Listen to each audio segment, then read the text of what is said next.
l'époque, bien loin des luttes qui secouent la France en ce printemps du peuple, avec un titre qui, une nouvelle fois, claque comme un coup de fouet.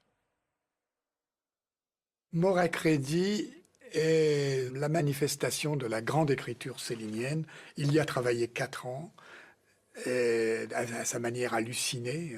C'est un homme qui était en transe quand il écrivait. Les témoins l'ont décrit, ses plus proches l'ont décrit, de l'intensité de la pratique de l'écriture chez Céline. Et il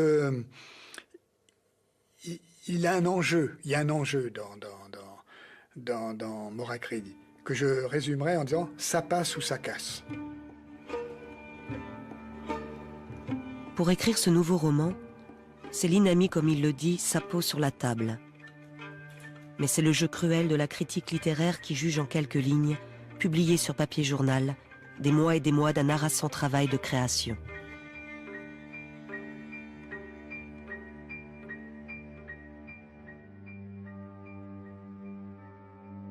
On juge que le livre est vulgaire, si vous voulez, parce que, évidemment, il y a des quantités de scènes, des scènes d'amour, des scènes, il assiste, il est petit employé, puis il regarde par une lucarne, il voit la femme de son patron qui fait l'amour avec son amant, tout ça est décrit de façon extrêmement crue, extrêmement, évidemment, très très peu habituelle à l'époque. Il y a des passages extraordinaires. Quand Céline, Ferdinand,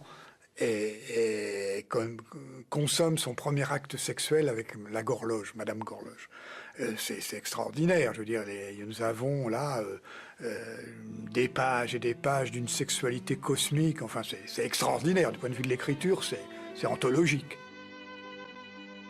Elle se redresse, elle m'embrasse encore, elle enlève tout. Corsage, corset, liquette. Alors je la vois comme ça, toute nue. La chose, si volumineuse. Ça s'étale partout. C'est trop. Ça me débecte quand même. Elle m'aggrave par les oreilles. Elle me force à me courber, à me baisser jusqu'à la nature. Elle me plie fort. Elle me met le nez dans un état. C'est éblouissant et ça jute. J'en ai plein mon cou. Elle me fait embrasser. Ça a d'abord le goût de poisson. Et puis, comme une gueule d'un chien. Vas-y, mon amour, hardi, hardi.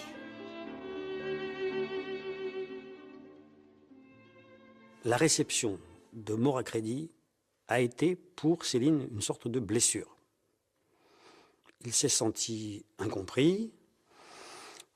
Il a accordé beaucoup d'importance, je crois, à ce livre qui a une dimension autobiographique particulière.